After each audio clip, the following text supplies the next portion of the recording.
¿Qué tal? ¿Cómo están? Bienvenidos nuevamente. Habíamos dejado un poco atrasado el programa por un sinfín de imprevistos, pero vamos a continuar entonces con nuestro programa de emergencias. El día de hoy vamos a continuar o darle continuidad a el tema que estábamos trabajando, que era el trauma torácico. Entonces, en la plática anterior platicamos sobre cómo generalmente se va a manejar el trauma de tórax enfocado un poco más hacia la lesión pulmonar. El día de hoy vamos a hablar sobre los otros tipos de lesiones que podemos tener. Entonces, como hablamos en la clase anterior, el tórax funciona como un solo sistema que está todo interconectado y su función es crear una jaula en donde se alojan los pulmones y el corazón, y esto funciona como bisagras. En el momento en que nosotros jalamos aire y bajamos nuestro diafragma, nuestras costillas se abren, y en el momento en que expiramos se cierran. El área donde más se abren las costillas, pues lógicamente es en las partes laterales, porque pues como tienen su unión a nivel del esternón y en la parte posterior a la vértebra, este es el área, estas áreas están fijas y están fijas por medio de cartílago, mientras que los espacios laterales son los que tienden a abrirse, y por eso es que colocamos los tubos intercostales en estas áreas, porque es un área fácil de abrir o va a haber espacio para poderlo colocar.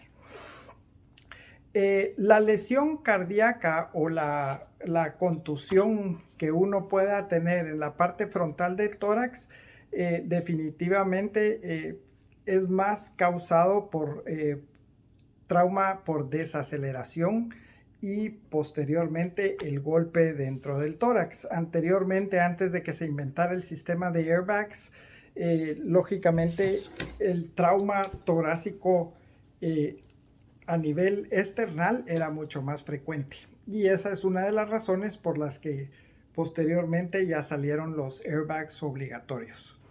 Existe también un tipo de trauma que puede ser por un desgarro, y esto es por una desaceleración súbita.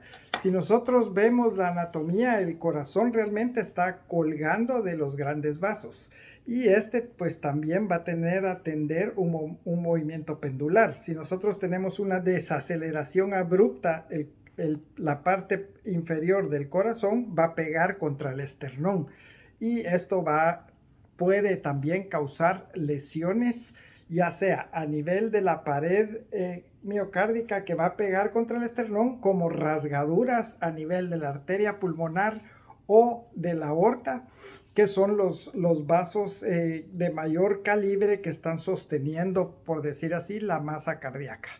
Entonces hay pacientes que pudieron haber tenido una desaceleración severa y no precisamente recibieron un golpe al tórax, y uno empieza a ver que estos pacientes cursan con sintomatología muy parecida a la de un trauma torácico contundente, y esta es la razón, porque en la aceleración y desaceleración, pues el corazón puede pegar contra el esternón o contra la columna, y de igual manera pues el movimiento pendular puede hacer que a veces se desgarre cierta parte que probablemente ya estaba predispuesta, ya sea por calcio, o porque el paciente tenía un aneurisma que no sabía, o porque ya tenía dilatación de la raíz aórtica, o que válvulas bicúspides en pacientes que tienen nacimiento con válvulas bicúspides pueden ser más pronas a tener una disección aórtica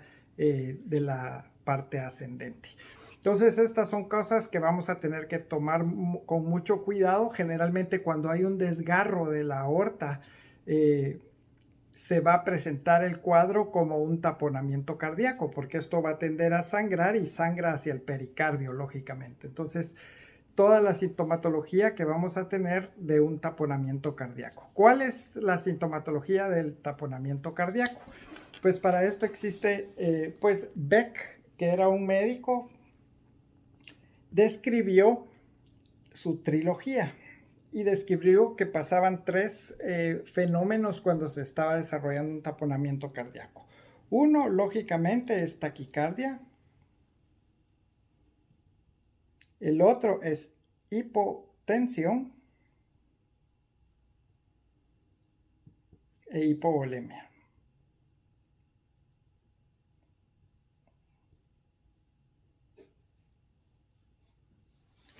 Entonces, dentro de esta triada, pues el corazón lógicamente va a tender a tratar de latir mucho más fuerte y esto no se va a poder llevar a cabo. El corazón también va a tender a tener un gasto bajo porque no se puede ensanchar y recibir sangre y luego volver a compresionarse para eyectarla, porque está haciendo presión el pericardio sobre el músculo miocárdico. Entonces esto se transmite a un bajo gasto, de lo cual el bajo gasto cardíaco se va a comportar como un paciente que está con hipovolemia. Y lógicamente la presión arterial no va a ser capaz de mantenerla del corazón porque en su bombeo no tiene la suficiente sangre en el momento para dilatarse y eyectar esa misma cantidad de sangre, sino que está más limitado. Entonces, al estar más limitado, la cantidad de sangre que bombea por latido, pues también va a ser menor. Entonces, y lógicamente el corazón va a tener a compensar o a querer compensar con aumentando la frecuencia cardíaca, o sea, entrando en taquicardia.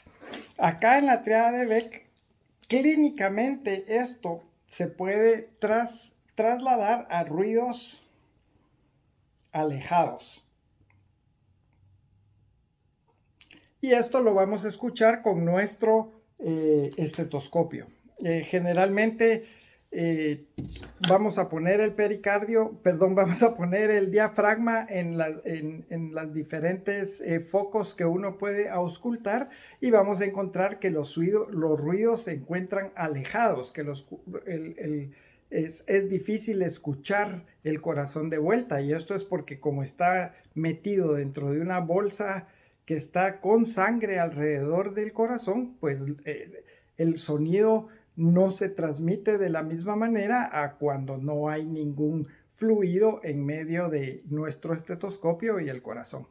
Entonces, la hipotensión, los ruidos alejados y la taquicardia es lo que clínicamente nosotros vamos a ver y es lo que describió Beck, que como les digo, si uno quiere ser más técnico, pues esto se manifiesta en gasto cardíaco bajo, o sea, la cantidad de sangre por latido que tenemos es está comprometida, es menor, y entonces de la misma manera esto se transmite en estos tres hallazgos clínicos. Que todo paciente que tenga trauma lleve taquicardia o que lleve hipotensión o que pueda tener ruidos alejados, pues debemos siempre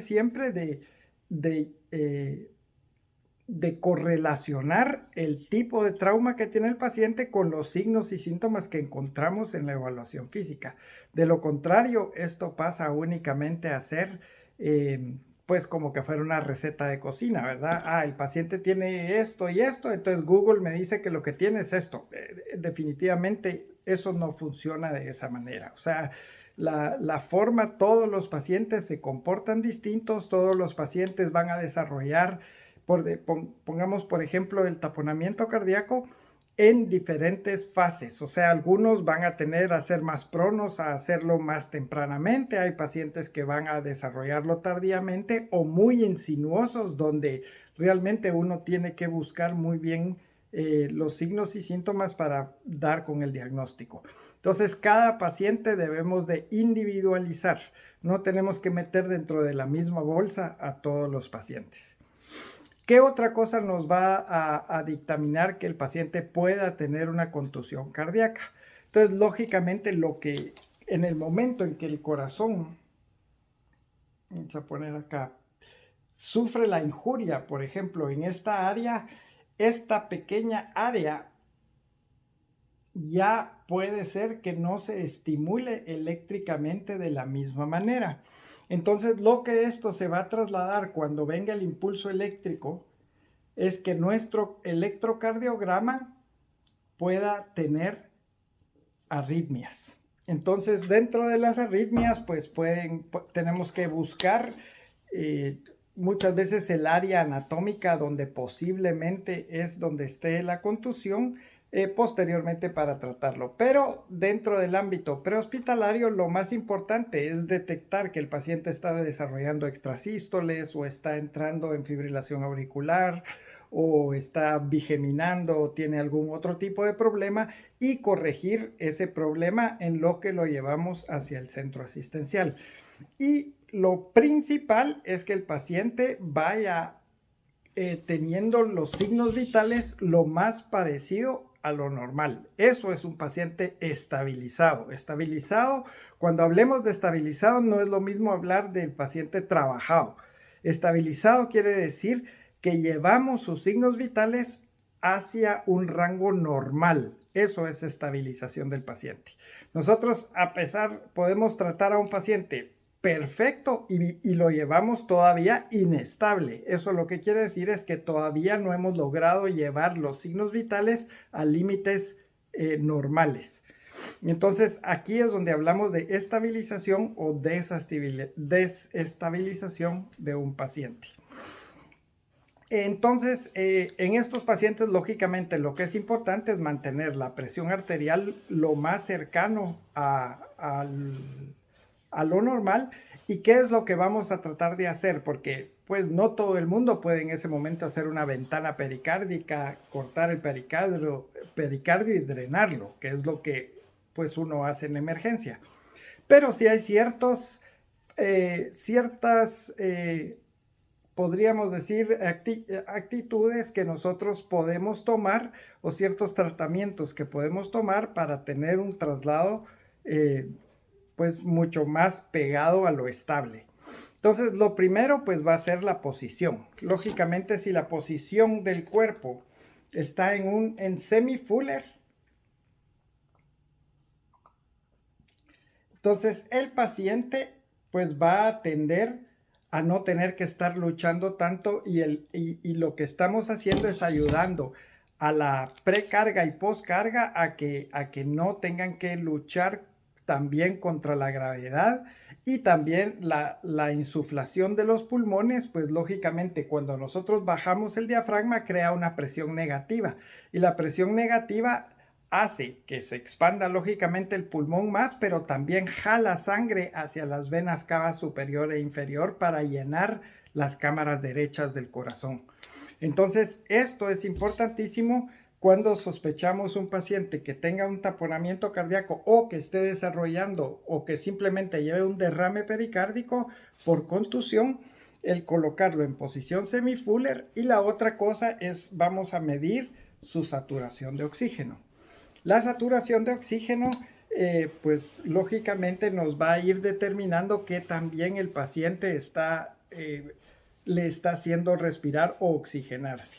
Y definitivamente en estos pacientes pues les va a beneficiar el colocar O2, el colocar una cánula nasal. ¿A cuántos litros? Pues eso depende la saturación que vayamos teniendo con el paciente en el traslado. Si generalmente vamos a aumentar 1 litro por cada 10 grados de porcentaje que nosotros vamos a ir perdiendo, pero todo, como les digo, no es absoluto, por lo cual lo que tienen que hacer es utilizar su criterio e ir graduando esto mediante la saturación. Recuerden que entre más hipotenso esté el paciente, menos fiable va a ser la saturación que nosotros colocamos en el dígito.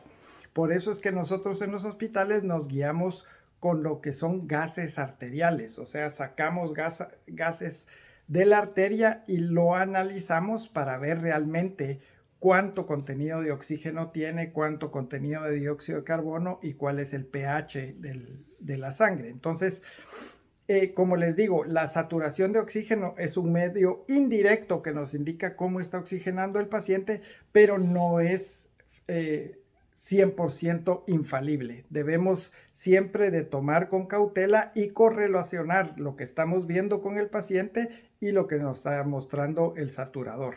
De igual manera, al revés, si el saturador está marcando, pues muchas veces que el paciente está bien, pero lo vemos que el paciente se está poniendo morado, que el paciente está teniendo dificultad respiratoria, puede ser que simplemente haya compensado temporalmente y por eso mantiene todavía la saturación, pero en cualquier momento eso se nos va a venir para abajo.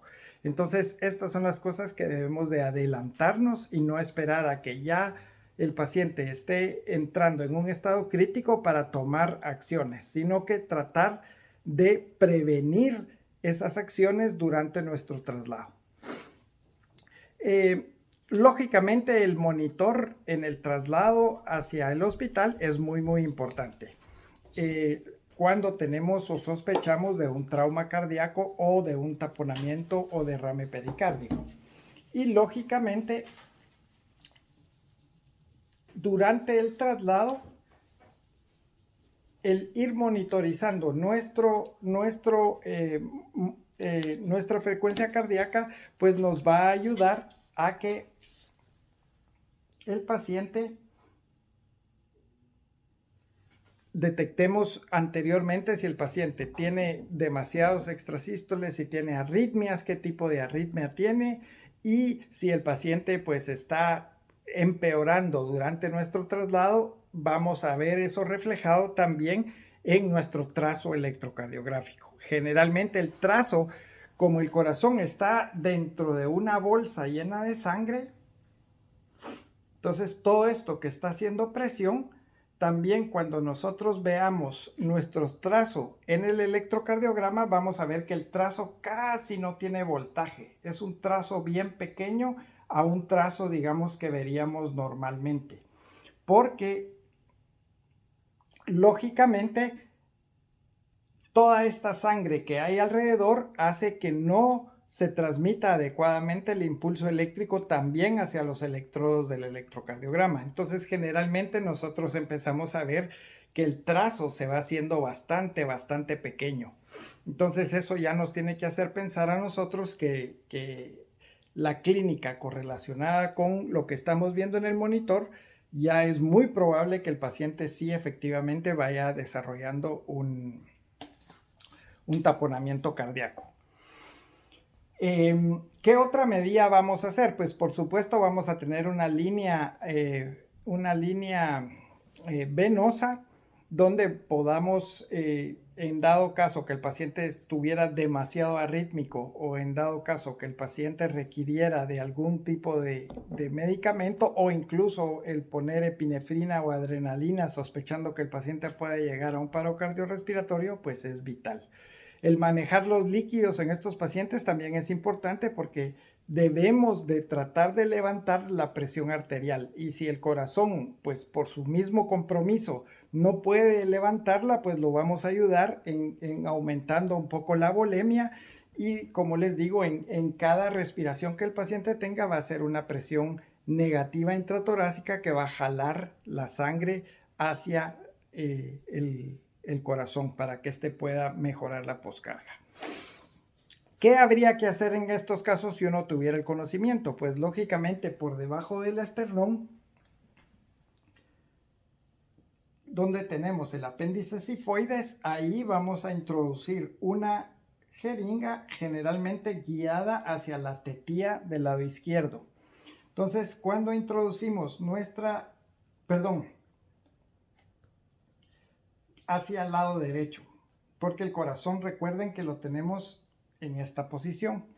Entonces nosotros vamos a entrar exactamente por debajo del sifoides y nos vamos a dirigir pegados hacia la parte inferior del esternón para tratar de entrar a nuestro saco pericárdico que muchas veces está tan dilatado, tan lleno de sangre que lo primero que vamos a tocar es donde está el derrame pericárdico.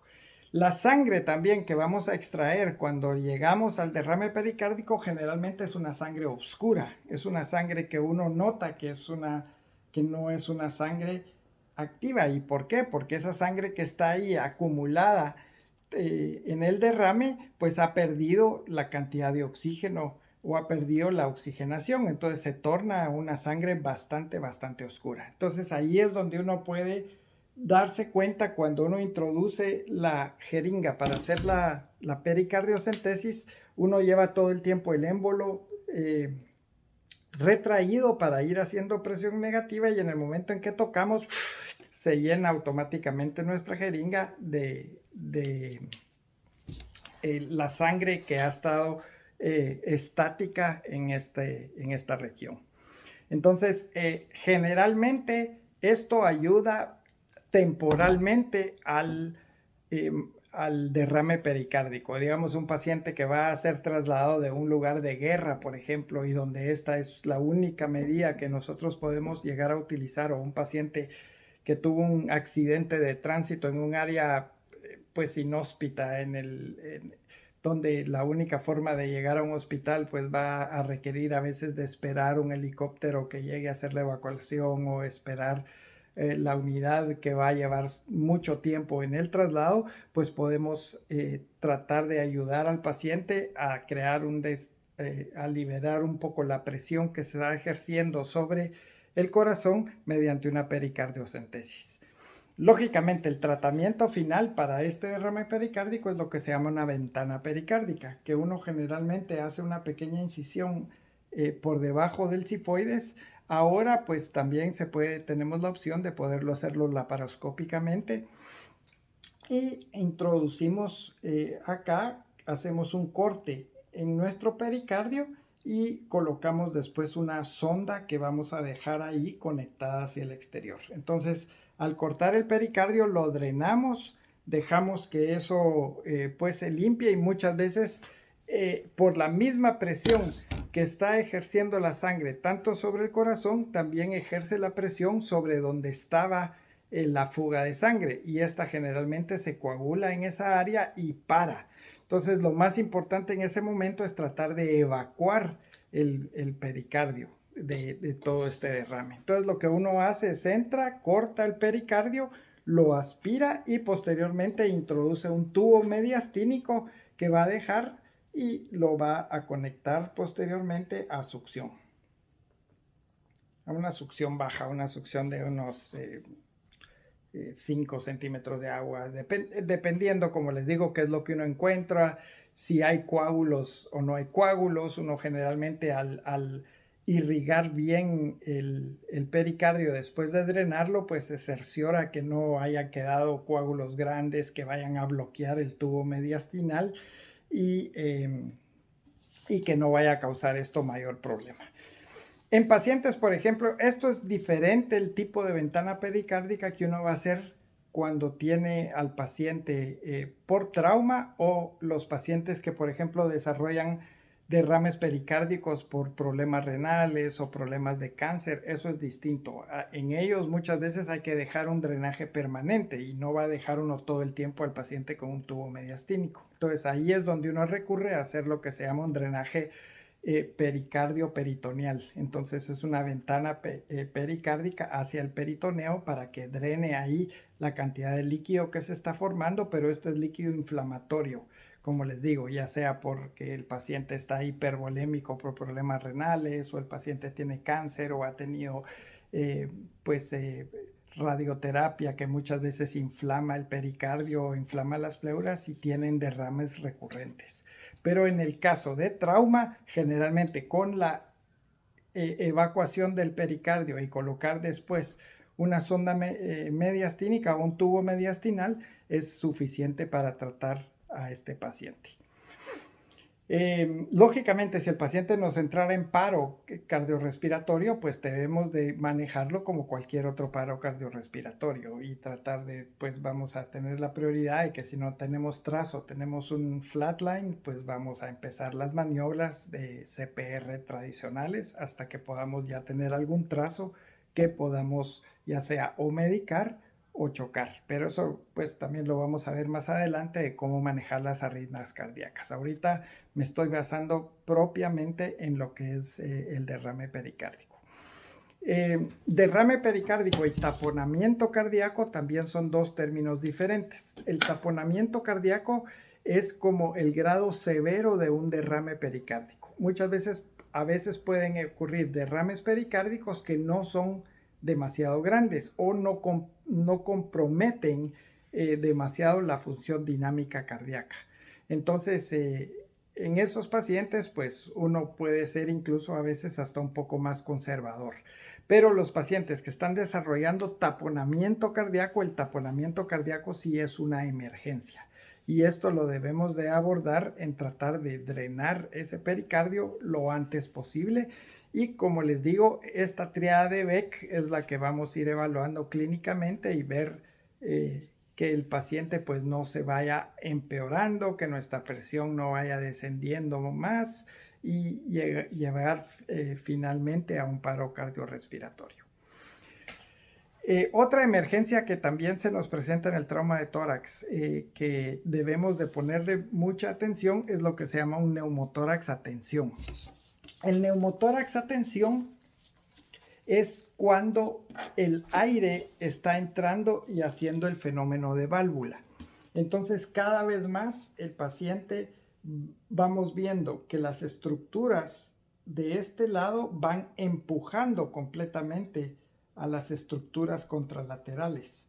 Y entonces todo esto va haciendo que el paciente se deforme de una manera que vemos esta parte del tórax totalmente dilatada y a veces podemos tener aquí lo que se llama, se me fue el nombre ahorita, efisema subcutáneo, y vamos a tocar la piel como que fueran de aquellos papelitos de aquellas burbujitas que uno aplasta, que a uno le gusta jugar. Eso es lo que se llama enfisema subcutáneo. Y vamos a ver que las costillas de este lado están como comprimidas y se ve un tórax chiquito y del otro lado se ve enorme. Créanme que hay personas que me preguntan, pero ¿cómo nos damos cuenta que realmente ese neumotórax está haciendo atención? Créanme que cuando tengan un caso que está realizando un neumotórax a tensión se van a dar cuenta, porque eso se ve, se echa de ver la desproporción y también el empeoramiento exponencial que va teniendo ese paciente. Entonces, en esos pacientes, pues sí, lógicamente la decompresión primordial en ese momento es colocar en el segundo espacio intercostal de línea clavicular media, vamos a colocar un angiocat del grado más grande que tengamos, porque lo que persigue es que como eso está a presión, en el momento en que introducimos nuestro angiocat, eso va a causar prácticamente una descompresión que se oye, se escucha. En el momento en que metemos nuestro angiocat se oye como que fuera una llanta pinchada. Si nosotros introducimos nuestro angiocat y no escuchamos eso, es que no estamos dentro del área adecuada o el paciente no estaba teniendo un neumotórax a tensión.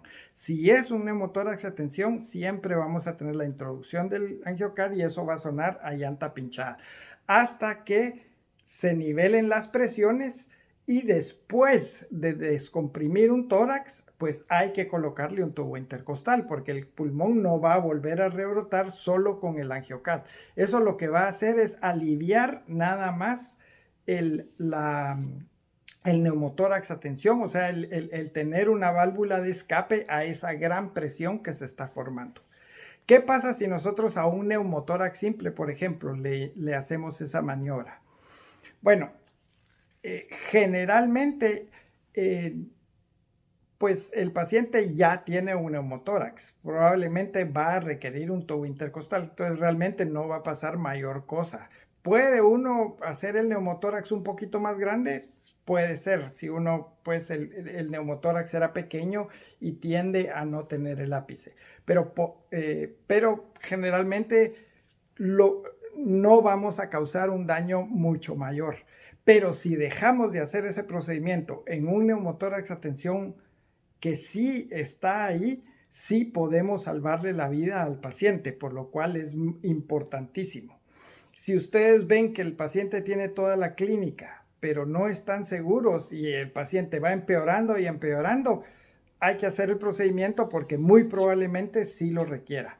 ¿Y por qué se pone el angiocat en el segundo espacio intercostal? Porque muchos dirían, pero el riesgo de pinchar nuevamente el pulmón o causarle una lesión al pulmón va a ser mayor ahí. Y la razón es que no, porque el neumotórax, atención, el aire, ¿qué es lo que trata de hacer? El aire trata de subir.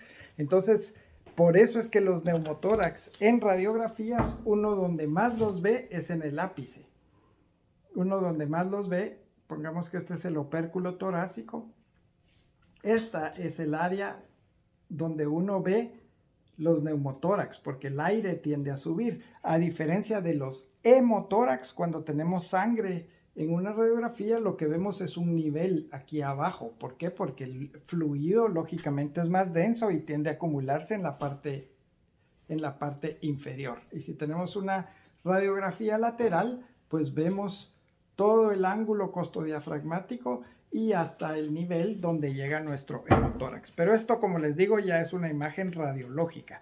Pero se los digo para que entiendan que en un neumotórax, principalmente, atención, todo el área apical va a estar libre de pulmón, de material pulmonar. Y el angiocat, pues ustedes lo van a introducir hasta donde empiecen a escuchar la descompresión. Y créanme que la primera vez que lo hagan, nunca se les va a olvidar en su vida, porque pues uno realmente escucha esto como que fuera una llanta pinchada. Se oye la salida de aire hasta que se estabilizan las presiones, y lo que hace es que se estabiliza la presión de afuera con la de adentro, y en ese momento ya deja de salir aire.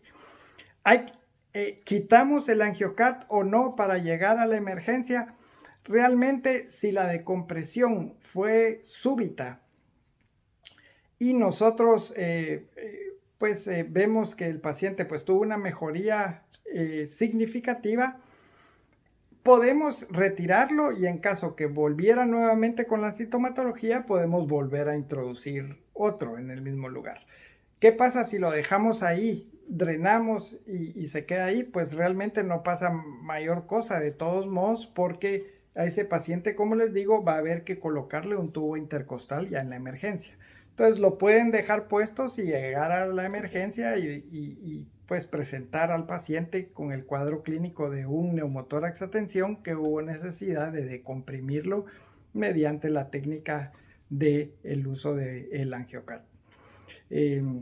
Como les digo, ese paciente de todos modos va a necesitar un tubo intercostal, y el dejar el angiocat en esa región pues no va a haber mayor problema. Lógicamente es preferible dejarlo con la parte plástica, para que pues si realmente el pulmón tiende a subir en una insuflación hacia la parte superior, pues no vaya a causar más lesión. Pero como les digo, el angiocat es tan pequeño que la lesión que causaría es muy mínima comparado al gran problema que llevaba, que era el taponamiento cardíaco. La otra parte de trauma de tórax que queríamos hablarles es lo que se llama un tórax inestable o un tórax paradójico. Ese ocurre cuando, como ya platicamos, nuestra jaula torácica está compuesta de las costillas, que funcionan como que fuera un acordeón. En el momento en que inspiramos se abren, en el momento en que sacamos el aire se cierran, exactamente como un acordeón. Y como platicamos, en el momento en que nosotros estamos inspirando, estamos creando una fuerza, una presión negativa dentro del tórax, y por eso es que el aire entra en la nariz, porque estamos creando una presión negativa intratorácica y el aire entra. Cuando nosotros tenemos fracturas dobles en 3 costillas, lógicamente aquí está exagerado, pero pues las costillas están mucho más pegadas. Pero solo era para ejemplificar. Cuando tenemos costillas dobles con fracturas, entonces esta parte donde está la fractura de las costillas dobles, aquí hay 1, 2 y 3, y digamos la fractura estaría aquí. Ese pedazo que se desprende como que fuera una tapita tiende a moverse al revés que el tórax. En el momento en que el tórax inspira, como eso no está conectado a lo demás, a la parte del tórax como tal, entonces eso tiende a hundirse. Y en el momento en que nosotros sacamos que el tórax se decomprime, eso tiende a salirse, porque eso no está conectado hacia toda la jaula torácica. Entonces, como hace un movimiento totalmente contrario a lo que está haciendo el tórax, por eso se le llama tórax paradójico o movimiento paradójico. Lógicamente esto puede llevar problemas en el momento de la oxigenación y en el momento de la inspiración y expiración. Entonces, en estos pacientes, si uno le es posible, pues puede colocar el micropore o el espadadrapo más fuerte que tengamos y colocarlo de esta manera.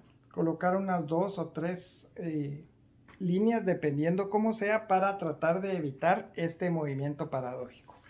O muchas veces hay personas que han utilizado el vendaje elástico, pero el problema del vendaje elástico es de que va a limitar también la respiración del propio paciente. Entonces le estamos causando también un problema para dilatar la parte torácica. Entonces lo mejor es colocar espadadrapos en esta parte del tórax de donde está teniendo el movimiento paradójico o el movimiento que entra y sale completamente contrario al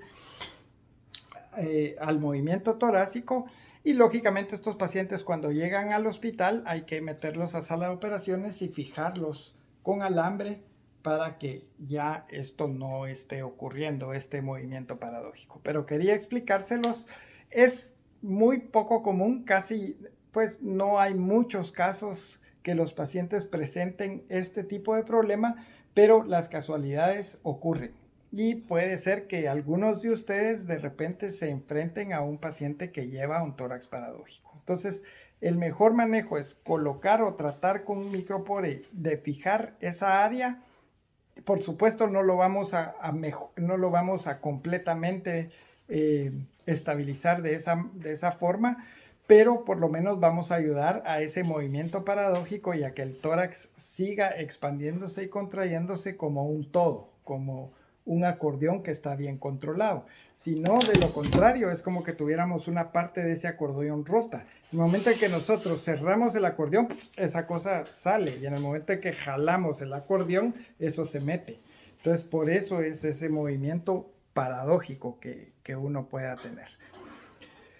Bueno, lógicamente en todos esos traumas lo que va a guiar el traslado pues es que el paciente tenga signos vitales estables, que su presión, su volemia, su frecuencia cardíaca y la respiratoria vaya dentro de parámetros normales. Y eso es lo que siempre va a tomar prioridad porque todo desencadena en eso. Muchas veces dicen, ¿de qué se murió el paciente? De un paro cardíaco. Bueno, todo el mundo se muere de un paro cardíaco porque es lo último que pasa, o sea, es lo último que falla, a menos que tenga pues una muerte cerebral. Pero todo al final lleva hacia eso. ¿Se acuerdan cuando vimos la clase de célula, órgano, sistema y pues un todo? Entonces todo está interrelacionado, todo está conectado y por eso nuestro trabajo debe de ser el tratar de estabilizar al paciente pues con la información que recabamos de lo que ocurrió en el trauma y lo que nos está presentando el paciente en ese momento. Y recordar siempre que los pacientes en el traslado pueden decompensarse y por eso es importantísimo llevar una buena monitorización.